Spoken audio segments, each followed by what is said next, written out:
अझै बुढाले भन्नुभएको छ, त्यही काउली, आलु, काउली, मटर त्यही तरकारी खाएर त बोर भइसकेको छु, केही स्पेसल बनाऊ।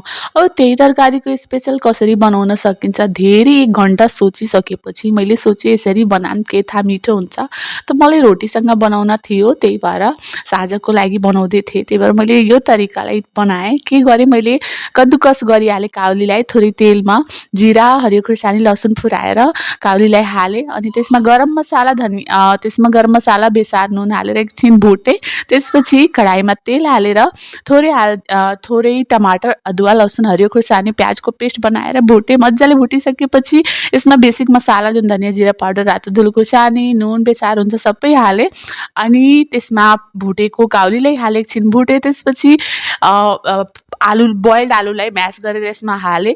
हालिसकेपछि ग्रेभीको लागि पानी हालिदिएँ। सोयाको पात हालेर 5 मिनटसम्म पकाएँ। रोटीसँग एकदमै मिठो भयो।